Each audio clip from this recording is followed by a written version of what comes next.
Hi, Democrats. Today is Tuesday, September 19th, and it's time for the Chair's Daily Live. Happy Voters Registration Day. So today is September 19th. It's National Voters Registration Day. I hope that you've been out there talking to folks and finding folks to register to vote. It should not be that hard. In the state of Oklahoma, there are about 2 million folks, 3 million folks who are eligible to register to vote. 3 million. And there are about 2 million who are registered to vote. So there's 1 million folks walking around Oklahoma right now who could be registered voters. Go out there and find you a couple and register them to vote.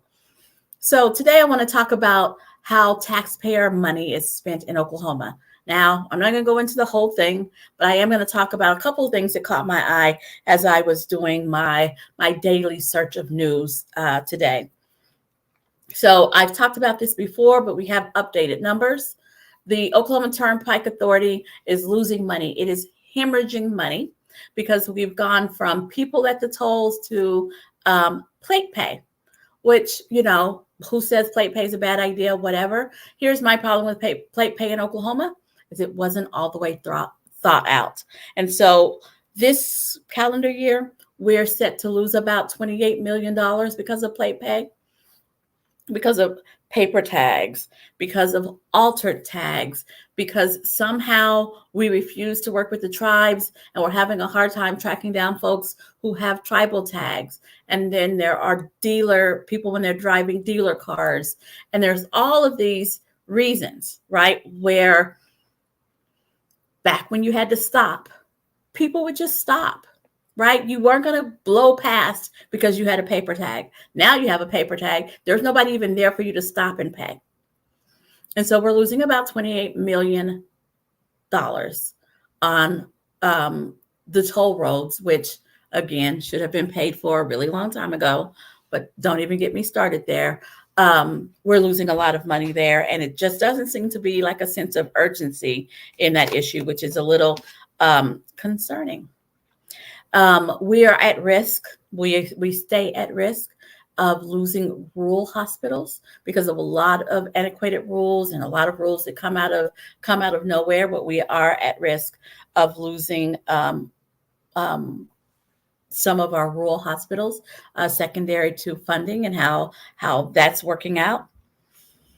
Read an interesting article. The governor says. He said he's going to fight for one Oklahoma, regardless of the cost.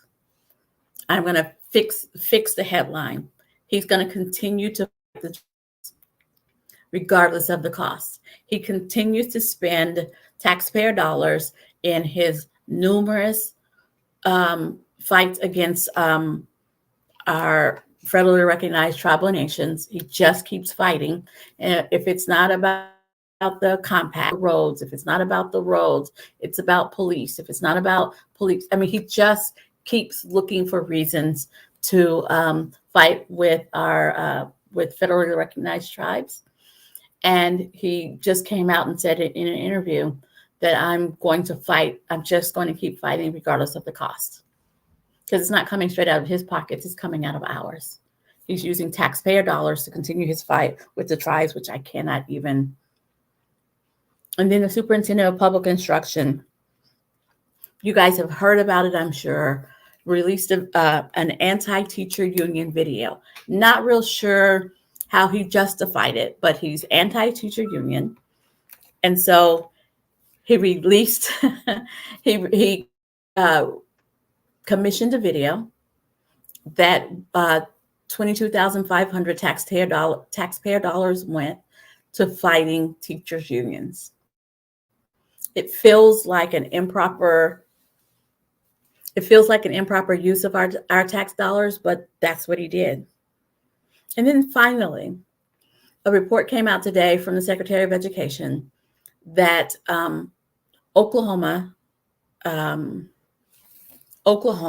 specifically underfunded Langston by $418.9 million.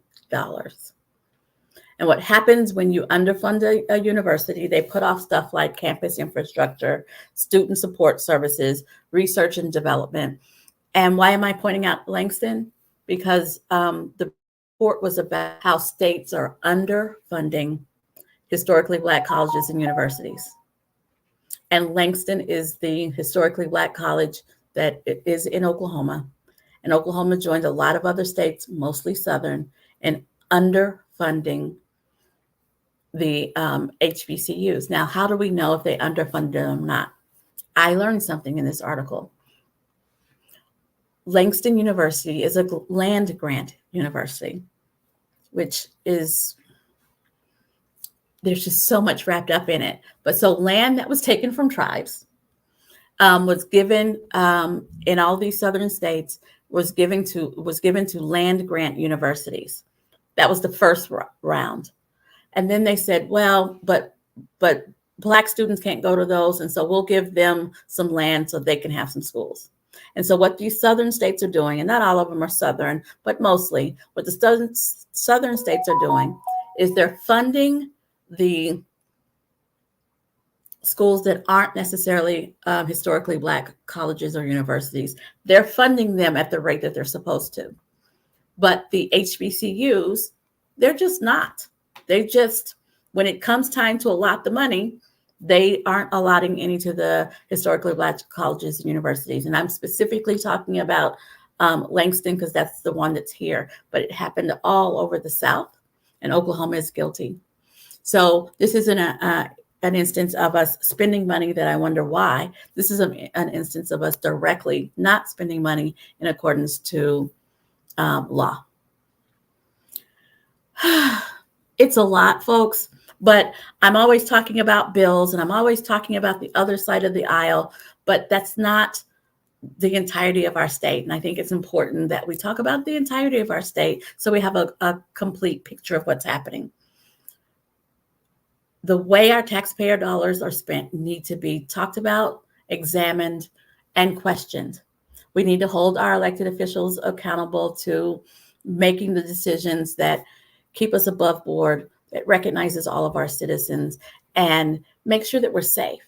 Democrats believe in well-funded public education. And here we are, not Democrats, here we are as a state not properly funding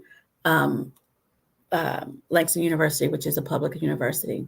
We believe in economic opportunity.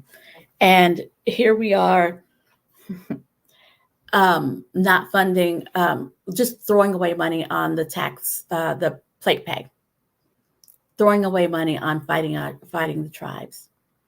And we believe in affordable health care no matter your zip code.